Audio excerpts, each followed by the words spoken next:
حج مخصوص عبادت کا نام ہے جو مخصوص ایام میں کی جاتی ہے اور مخصوص مقامات پہ ہوتی ہے۔ حج کے رکن دو ہیں، ایک طواف زیارت اور دوسرا وقوف عرفات۔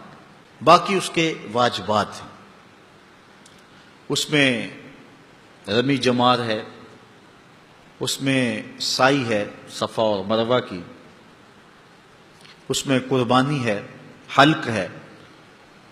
اب یہ جتنے بھی حج کے رکن ہیں، واجبات ہیں، سنن ہیں اور حج کی جتنی ادائیں ہیں، سادے لفظوں میں کہہ لیں، یہ اللہ کے برگزیدہ بندے جو گزر چکے ہیں، یہ ان کی یادگاریں۔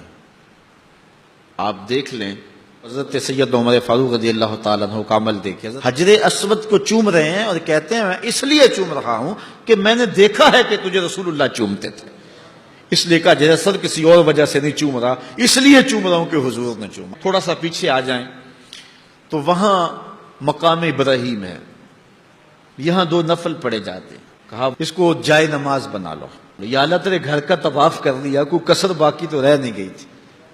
کہا اتنی دیر تک طواف نہیں مانوں گا جب تک وہاں پیشانی نہیں رگڑو گے جہاں میرے یار کے قدم آئے۔ وہاں 2 نفل پڑھنے کی تاکید کی گئی، تو یہ بھی یادگار۔ اچھا اور پیچھے آ جائیں تو وہاں بھی ایک پتھر ہے جہاں سے پانی کا چشمہ پھوٹ رہا ہے، چاہے زمزم، اور یہ پانی اعزاز و تکریم کی وہ منزل رکھتا ہے کہ دنیا بھر کے کسی پانی کو یہ عزت حاصل نہیں ہے۔ ہر پانی کو بیٹھ کر کے پئیں، لیکن اس پانی کو کھڑے ہو کر کے پئیں۔ کیوں؟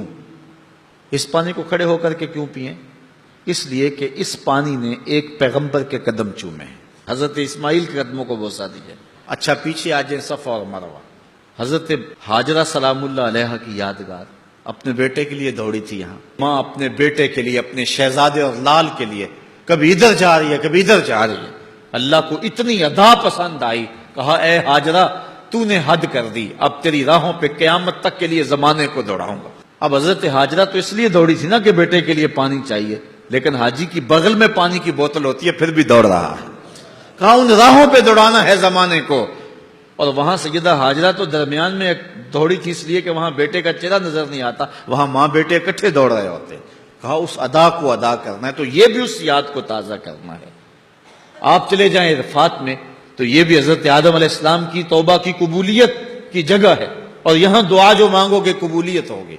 یہاں اللہ کے حضور گناہوں سے درگزر کی درخواست کرو گے تو کرم ہو جائے گا، اور انسان عرفات کے بعد گناہوں سے دھل کے پاک ہو جاتا ہے۔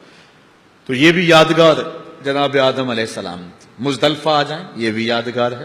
منا آ جائیں، اللہ اکبر، رمی جمار دیکھ لیں، یہ کنکر مارنے جو ہیں یہ یادگار نہیں تو اور کیا ہے۔ حضرت ابراہیم علیہ السلام کو تو نظر آیا تھا شیطان، اس لیے پتھر مارے تھے، اس لیے سنگریزے مارے تھے، ہمیں نظر تو نہیں آتا، لیکن اس کے باوجود کنکر مارے جا رہے ہیں، کنکر مارے جا رہے ہیں۔ تو یہ بات ذہن میں رکھیں کہ یہ بھی ادا کا نام ہے، اللہ والوں کی اس ادا کا نام ہے، اور شیطان کے ساتھ نفرت کا اظہار ہے۔ منا میں چلے جائیں، یہ قربانی، یہ بھی حضرت اسماعیل علیہ السلام کی ادا کا نام ہے۔ پھر سر کو مڈوانا، حکم ہے امرار الموسیٰ للکوسیٰ فی الحج۔ اگر کوئی بندہ گنجا ہے، پیدائشی طور پہ گنجا ہے، اور اس کے سر پہ بال نہیں ہیں، تو حج کے اندر وہ کیا کرے؟ اب اگر بال منڈوانا مقصود تھا تو پھر اس کے تو بال ہیں ہی نہیں، لیکن اس کو حکم دیا گیا ہے کہ خالی استرا لے کے اپنے سر پہ پھیرتا رہے۔ بال ہیں نہیں اور خالی استرا پھیر رہا ہے، اصل جو منڈوا رہے ہیں بال وہ بھی نہیں منڈوا رہے، وہ بھی کسی کی ادا کو ادا کر رہے ہیں، اور یہ بھی کسی کی ادا کو ادا کر رہا ہے۔